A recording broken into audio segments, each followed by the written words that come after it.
Hello અને નમસ્કાર મિત્રો, કેમ છો બધા? મજામાં ને? મિત્રો, હું મહેતા ફરી એકવાર સ્વાગત કરું છું તમારું તમારી પોતાની ચેનલ પર।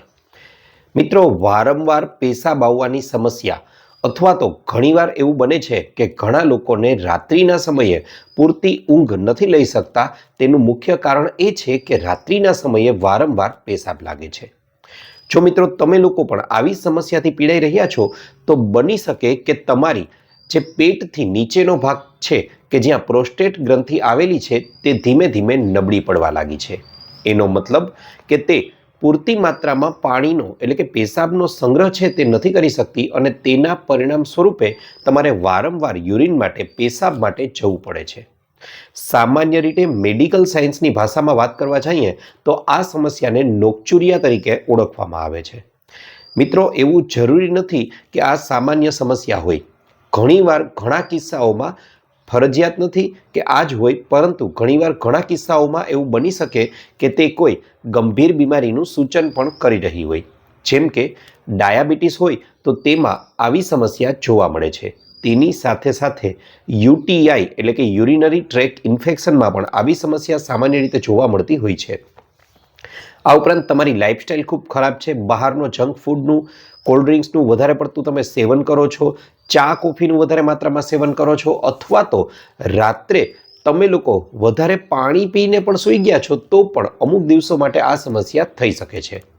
મિત્રો, સામાન્ય રીતે આવી સમસ્યાઓ છે તે મોટી ઉંમરના લોકોમાં જોવા મળે છે અને જો તમને લોકોને પણ આ સમસ્યા થતી હોય તો તેના ઈલાજ રૂપે શું કરવું તેની સમજૂતી આ વિડીયોમાં હવે હું તમને આપવાનો છું।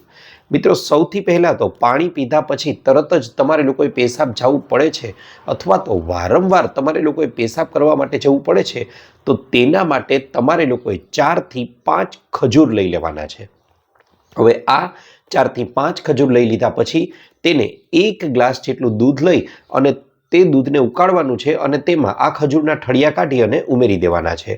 તે દૂધને એકદમ ધીમે ધીમે ઉકાળે રાખવાનું છે ક્યાં સુધી તો એ દૂધ છે એ આખા ગ્લાસમાંથી પોણો ગ્લાસ રહી જાય ત્યાં સુધી તેને ઉકાળવાનું છે।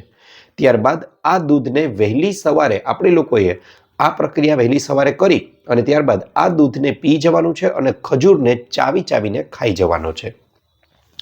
થોડા જ દિવસોમાં તમારી સમસ્યા છે તે જડમૂળમાંથી દૂર થઈ જશે। આ ઉપરાંત બીજા કેટલાક ઉપાયો સૂચવું તો તમે લોકો 1 ચમચી જેટલા સફેદ અથવા કાળા તલ છે તેને પણ એકદમ ચાવી ચાવીને, યાદ રહે એટલા ચાવવાના છે કે મોઢામાં તેની ચટણી બની જાય એટલા ચાવી ચાવી અને ખાવાનો રોજે રોજ આગ્રહ રાખશો દિવસમાં એક વાર તો તેનાથી પણ તમને લોકોને ખૂબ જ વધારે ફાયદો થશે। આ ઉપરાંત મિત્રો વાત કરવા જાઉં તો તમારા બંને હાથ છે તે બંને હાથમાં આ વચ્ચેનો પોઈન્ટ છે તેને પણ આ રીતે 5-5 મિનિટ સુધી દબાવવાનો આવશે તો નાડીશાસ્ત્ર મુજબ પણ તેમાં તમને લોકોને આ સમસ્યા છે તેમાં ખૂબ જ સારો એવો ફાયદો જોવા મળશે।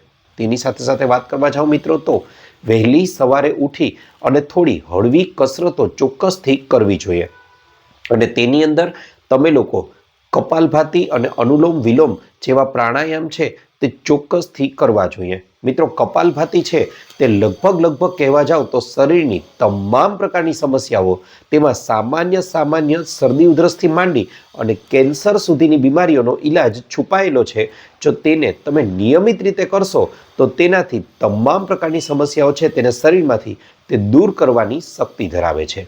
આ ઉપરાંત મિત્રો વાત કરવા જાઉં તો સુપ્ત બુદ્ધ કોણાસન અને તેની સાથે સાથે શિશુ આસન જેવા આસનો કરશો તો તેનાથી પણ તમારી જે વારંવાર પેશાબ આવવાની સમસ્યા છે તે થોડા જ દિવસોમાં સંપૂર્ણપણે દૂર થઈ જશે।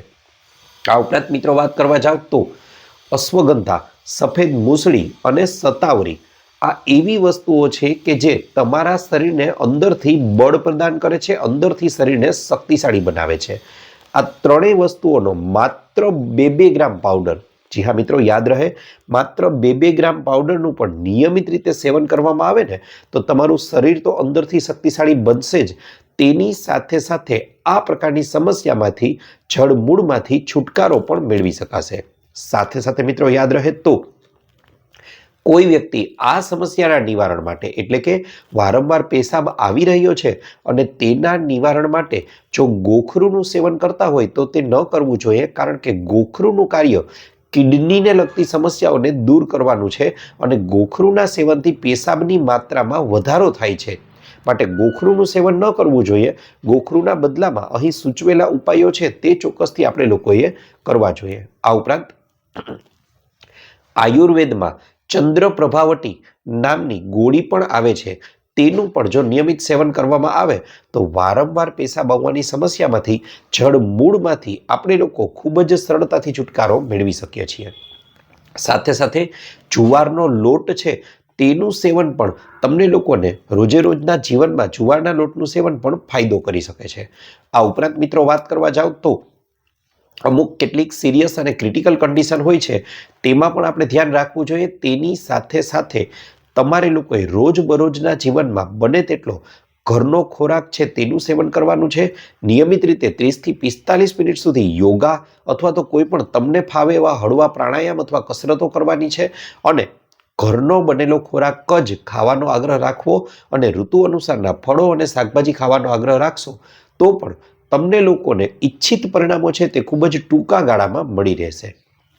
સાથે સાથે જો રાત્રે પણ તમે ઊંઘ પણ પૂરતી નથી લઈ રહ્યા અને તમારે લોકોએ 5 થી 6 વાર પેશાબ કરવા માટે જવું પડે છે અને આવી સમસ્યા તમારા લોકો સાથે છે, તેની સાથે આખો દિવસ તમે લોકો એકદમ થાકેલા રહો છો, થાકનો અહેસાસ થાય છે, તો આ ક્રિટિકલ કન્ડિશન છે અને આવી પરિસ્થિતિમાં તમારે લોકોએ ડૉક્ટરની સલાહ લેવી એકવાર અનિવાર્ય બની જાય છે.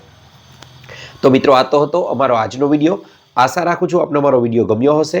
વિડીયો ગમ્યો હોય તો લાઇક કરજો, ચેનલને સબસ્ક્રાઇબ કરજો. ઉપરાંત આપને પણ કોઈ હેલ્થ કે બ્યુટી સંબંધિત સમસ્યા હોય તો એ પણ જણાવજો. અમે તેને અનુરૂપ પણ નવા વિડીયો લાવવાનો પૂરતો પ્રયાસ કરીશું. આપનો ખૂબ ખૂબ આભાર.